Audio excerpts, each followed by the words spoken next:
জমির দালালি করা চলবে না, চলবে না, চলবে না, জমির দালালি করা চলবে না, চলবে না, চলবে না, জমিতে মাফিয়া রাজ বন্ধ করুন, বন্ধ করুন, বন্ধ করুন, জমিতে মাফিয়া রাজ বন্ধ করুন, বন্ধ করুন, বন্ধ করুন। জমিতে সবসময় দায়িত্ব পালন করি, কোনো কর্মসূচির মধ্যে নয়। আমাদের দায়িত্বটা হচ্ছে যে আজকে কুলটির বিভিন্ন ওয়ার্ডে ভূ মাফিয়াদের দৌরাত্ম্য বেড়ে গেছে।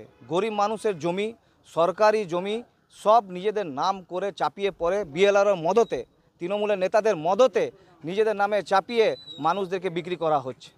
এইগুলো যাতে বন্ধ হয়, ভূ মাফিয়াটা এখানে বন্ধ হয়, এই সিন্ডিকেট রাজটা যাতে বন্ধ হয়, আমরা বিএলআরও অফিসকে আজকে ডেপুটেশন দিয়েছি।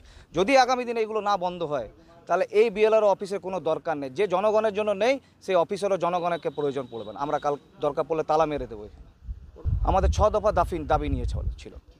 আমাদের দাবিগুলো হচ্ছে মূলত দেখুন, যেটা হচ্ছে বর্তমানে আমরা দেখতে পাচ্ছি কুলটির আপনি যদি ঝাড়খণ্ড বর্ডার থেকে শুরু করেন আর এদিকে যদি আসেন নিয়ামতপুর পর্যন্ত বেশিরভাগ পুকুরগুলো ভরাটি করে দেওয়া হচ্ছে। সেই পুকুরগুলো ভরাটি হয়ে যায়। পুকুর যদি ভরাটি হয়ে যায় তো জলের সমস্যা এমনি কুলটিতে রয়েছে, আরও জল সংকটে মানুষ পড়বে যদি কাল দেখা যায়। তারপর দেবত্ব জমি, শ্মশান ভূমি, এইগুলো সব ভূমাফিয়ারা নিজেদের নামে চাপিয়ে বিক্রি করা হচ্ছে।